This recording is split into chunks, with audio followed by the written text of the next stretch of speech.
So, ఇది ఒక ప్రధానమైనటువంటి డైమెన్షన్ ఇప్పుడు ఎవరైనా కొత్తగా ఆలోచించటానికి. అయితే ఇప్పటికీ అల్లు అర్జున్ తెలంగాణలో పార్టీ పెడతారా? ఆంధ్రప్రదేశ్‌లో పార్టీ పెడతారా? అంటూ కూడా తెలుగు మీడియాలో విశ్లేషణలొచ్చాయి. తెలంగాణలో అల్లు అర్జున్ పార్టీ పెట్టే అవకాశాలు లేవు స్పష్టంగా. పెడితే ఆశ్చర్యమే.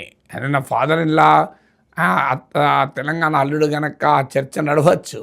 కానీ మూలాలు ఆంధ్రప్రదేశ్ కనుక ఆంధ్రప్రదేశ్‌లోనే పెట్టే అవకాశం ఉంటుంది. తెలంగాణలో పార్టీ పెట్టి ఆంధ్ర ప్రాంత మూలాలున్న నాయకులు ఎవరు ఇక్కడ సక్సెస్ కాలే. మీకు వైఎస్ఆర్ తెలంగాణ పార్టీ షర్మిల వెళ్ళిపోయింది. వైఎస్ఆర్ కాంగ్రెస్ క్లోజ్ చేసుకుంది. టీడీపీ లాంటి అత్యంత శక్తివంతమైన పార్టీ తెలంగాణలో ఒకప్పుడు. ఆ పార్టీ కూడా ఇవాళ ఎన్నికల్లోనే పోటీ చేయలేని పరిస్థితి ఉంది. జనసేన ప్రయత్నము చేసిన అసెంబ్లీ ఎన్నికల్లో ఫలితాలు రాలేదు.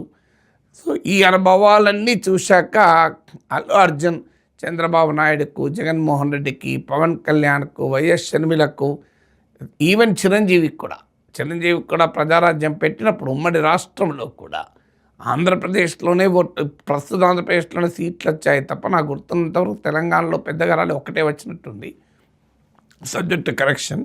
కానీ ఆయన ప్రధానమైన విజయం 90% ప్రస్తుత ఆంధ్రప్రదేశ్లోనే.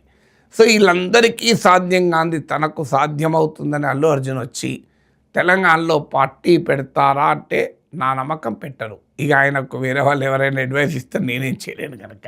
అందువల్ల అవకాశాలు ఖచ్చితంగా ఆంధ్రప్రదేశ్లోనే ఉంటుంది. కానీ నాయకులు ఏ రకంగా ఆలోచిస్తామని చెప్పలేం.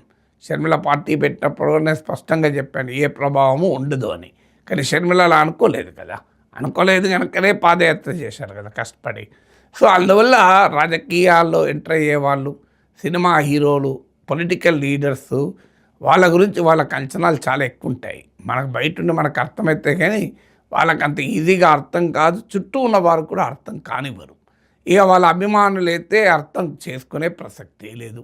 అందువల్ల రాజకీయాల్లో కూడా మీకు పొరపాట్లు ఎందుకు జరుగుతాయంటే అందుకే జరుగుతాయి. ఎందుకంటే వారికి వేరే సమాచారం సూర్యకాంతి రానివ్వరు కదా.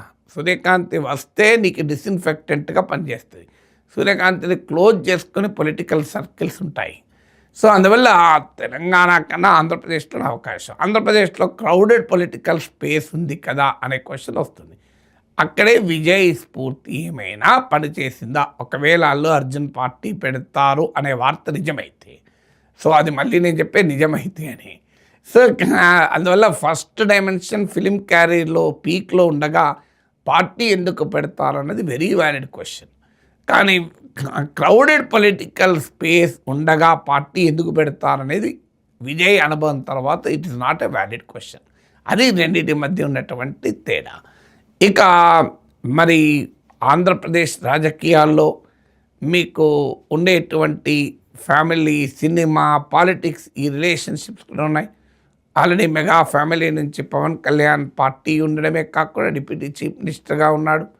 సో ఈ డైమెన్షన్స్లో కూడా అల్లు అర్జున్ ఏ రకమైన నిర్ణయం తీసుకుంటాడు అన్నది ఒక ఫ్యాక్టర్గా మిగులుతుంది.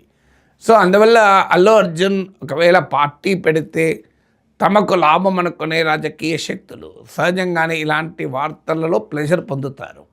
సో అల్లు అర్జున్ రాజకీయాల్లోకి వస్తే తమకు ఎంతో కొంత నష్టం అనుకునేవారు ఈ వార్తలపైన అటాక్ పెడుతూ ఉంటారు. ఇది సహజం. ఎందుకంటే అల్లు అర్జున్ వస్తాడా రాడా కన్నా కూడా అది ముఖ్యం కాదు. ఇప్పుడు ముఖ్యం ఆంధ్రప్రదేశ్లో ఉన్న పోలరైజ్ పొలిటికల్ అండ్ మీడియా స్పేస్లో వస్తే లాభం అనుకునేవారు ఒక రకంగా స్పందిస్తారు, వస్తే నష్టం అనుకునేవారు ఇంకో రకంగా స్పందిస్తారు.